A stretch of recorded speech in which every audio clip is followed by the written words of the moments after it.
All right, ladies and gents, welcome to Duet Night Abyss, and welcome to a early Rebecca guide.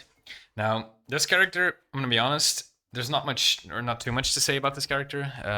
As of right now, I feel like she's probably the best in the game when it comes to just clearing trash and clearing like these commissions and all of the easier missions in the game, because her entire kit kind of revolves around you just putting your stuff down and your stuff doing everything for you. But that being said, there are some intricacies to her kit that I would like to discuss or talk about today. So let's just jump straight into it. Are you inviting me on a date? Her skills. Her main ability is her summon. And this is quite simple. You just put down a jellyfish, and that jellyfish is going to do a specific amount of damage every couple of seconds. I'm not entirely sure what the interval is here, but yeah. You can have 3 of these at once. So let's say that there's an objective that you want to defend. You can just put 3 around, and all the enemies that will come near will get attacked or will be attacked by it and will take damage. Now, the thing is, this thing has ridiculous scaling. Like, it just does so much damage that for trash enemies, it is just really, really strong. It has a pretty big sanity cost, and you can obviously kind of negate that a bit by having skill efficiency, but we'll get into that in just a second. The upgrade of this is just extra attack, which is always nice to have. Your ultimate is basically an AoE damage dealing ult that hits all around you. Does a lot of damage, but I think this is something that is maybe overlooked a bit. You can increase the damage by a whole lot by having Poison of Love stacks on enemies, which I'll get into in just a second. And I'm also going to show you this in game because it's insane.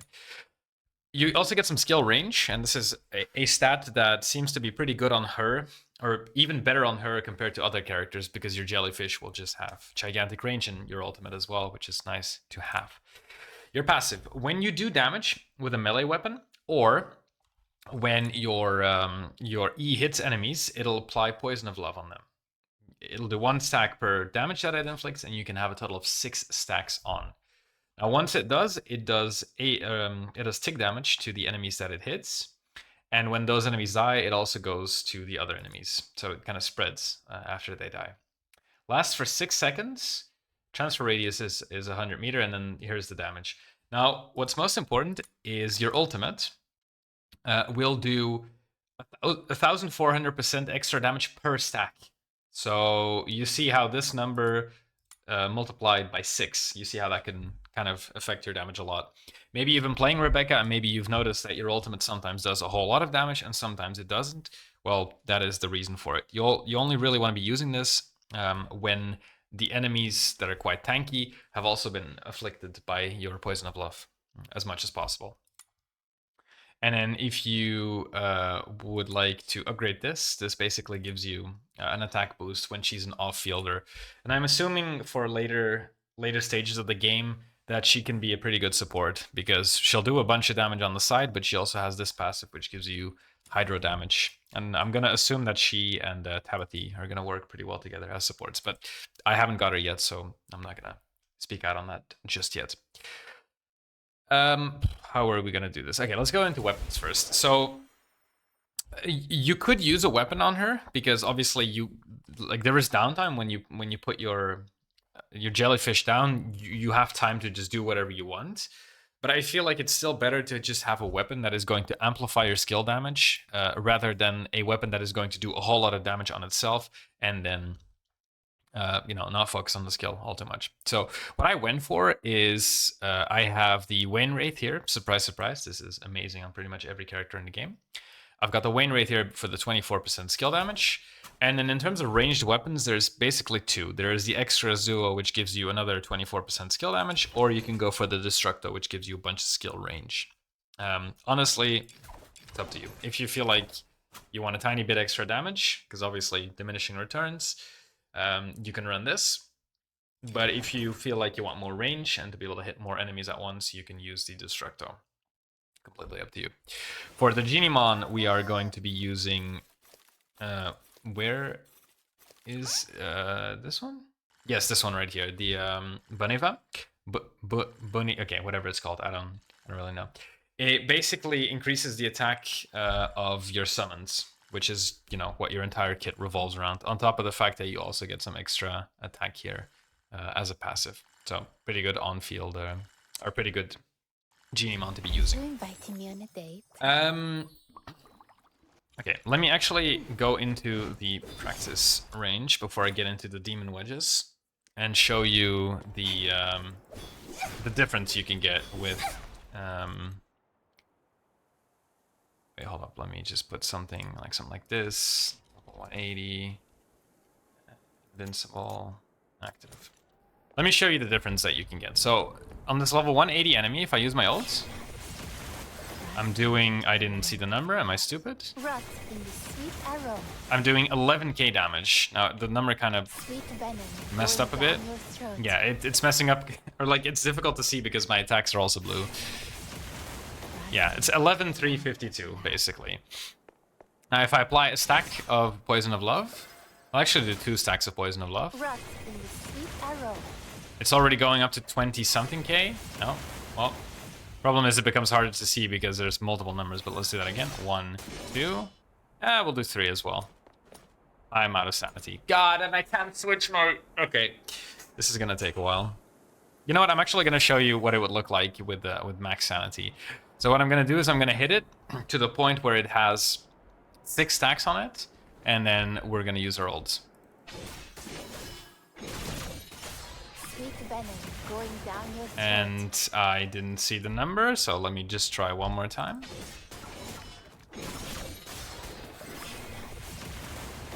Yeah, I think it was 70k if I'm seeing that right. So we are getting an incredible amount of damage boost. I'm actually gonna put another enemy here. I wonder, can I don't think I can increase my own sanity gain, so we're just gonna put another one down here. So, okay, let's test this again. So we're gonna use our... Oh, wait, I can just pick up sanity like this, or no? There's no vials. Again, I'm gonna use my ult. Sweet venom going down your And I'm doing... throat. Okay, damn. Okay, this is horrible. It's so difficult to see. Wait, hold up. Technical difficulties. Where did the enemy... Oh, I didn't make him immune. I'm such a dumbass. Hold up, let me do this again. No, I did make him immune. What the fuck? Immune... we'll make him 180. Spawn. There we go. So we're gonna use ult. And maybe, I guess, look like... Rot in the sweet arrow. Yeah, we're doing 11k, right? 11k. So we're gonna remember that number. Get a tiny bit of sanity back from that.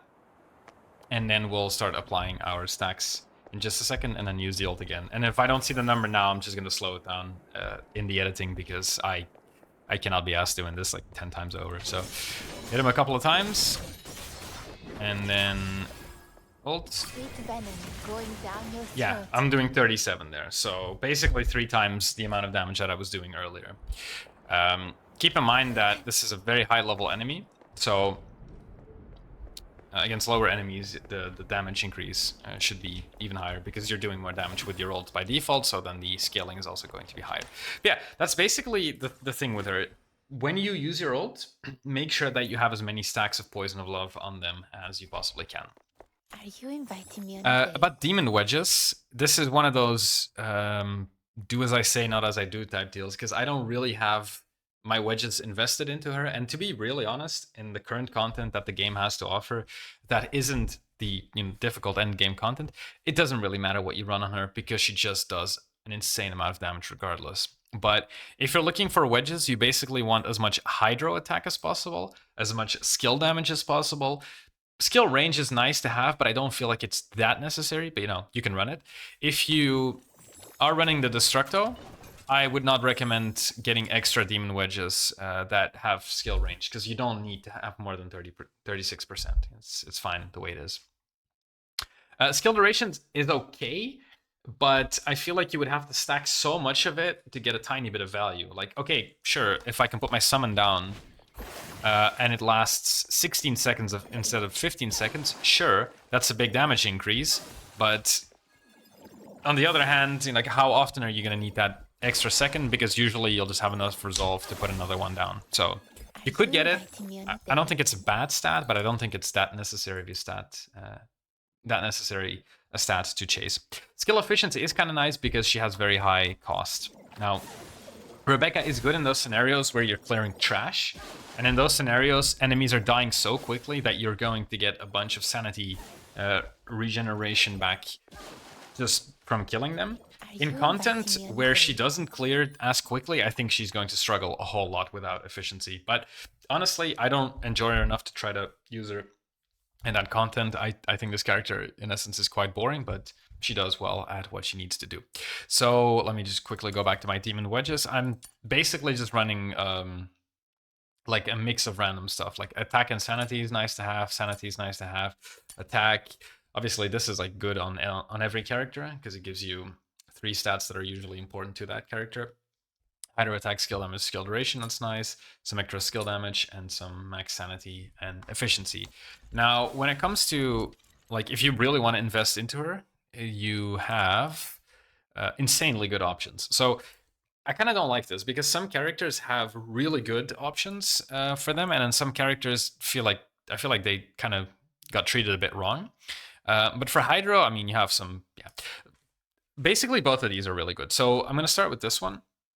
Bahamut's Frosty Torrent. When a Hydro character uses a skill, the user and nearby allies get an attack increase equal to 11% of the user's attack. You can slap this on Rebecca and then use her as an off-field character. Bunch of extra damage just for free. Plus, you also get skill damage here, which is nice. But I think for on-field, I think what would be better, especially if you're running this on another off-field character, like, I don't know, like for example, Tabithy, and you're running Rebecca as your main character, you were probably looking, or you'd probably be looking at the Bahamut's Misty Veil, which gives you an attack speed increase based on your melee weapon. So obviously, you know, you could try to get a melee weapon that has a bunch of attack speed going and try to work around that, but to me, it's more so that this is a benefit that you get on top of the extra 30% skill damage. You don't really need to build towards it. Just having some extra attack speed is always nice to have. So, you know, both of these are really good. But then if you look at these, the 4 drops that you can get from running this as well, they're pretty much all insane. You have attack percent skill range, really good. She needs both of those stats. You've got attack percent skill efficiency, really good. She needs both of those stats. And then max sanity and skill damage, also good because she needs those stats. So you could be running literally any of these 3 or like multiple of them in combination, doesn't really matter. And you are going to get a bunch of value going. That's just how good this character is. Are you inviting me on a date? Yeah, I feel like there's not much else to say. So I'm gonna just take you into content to show you what she's like. But I mean, obviously, well, let's take her into a hedge real quick and let's use a booster, just to show you what the whole game plan is with this character. Now, there's a good reason that I'm not going to show. Oh my god, I have Lisbel equipped. Okay. There's a good reason why I'm not going to show you a boss fight, and that is because she doesn't really do that well in boss fights. Let me do this again. Team loadout. Can I just... There we go. Start challenge. Yeah. She doesn't really do well against bosses. Now, I'm not entirely sure how it works, but the scaling of your damage changes drastically when you play against trash compared to when you play against bosses. And I've noticed that the scaling is just kind of dog shit on her. So my game plan with her is, oops, put a skill down, move away, put a skill down, move away, and maybe go over here as well, put a skill down, and then, you know, you can watch a show on your second monitor while everything is just dying around you. Like, look at that. Boom, dead, dead, dead. That's how this character works. And as soon as we get a bigger enemy going, we're just gonna apply some Poison of Love by either having our skill down or by doing attacks with our melee weapon, and then kill them like that. So, yeah. I actually don't even need to apply my Poison of Love because my ult just insta-melts him. Yeah, this is ridiculous. Now, you're watching this, and if you're like somewhat new to the game, you might be thinking like, oh, this is insane, this character is a must-have. For like trash content like this, she kind of is really nice, but as soon as it gets into like the later game difficult stuff, I don't think she's gonna be performing as well. But right now, who aren't faithful to love, okay, she also yaps a lot. So can I just, yeah, okay. So like for now, obviously she's good because most of the content in the game is just small stuff like this because everyone's still farming their characters up, yada yada. So she's good in that aspect. But yeah, that's basically it. That's Rebecca. If you have any questions or anything that you would like to know, I guess, make sure to leave a comment. And yeah, thanks for watching. See you in the next one. Goodbye.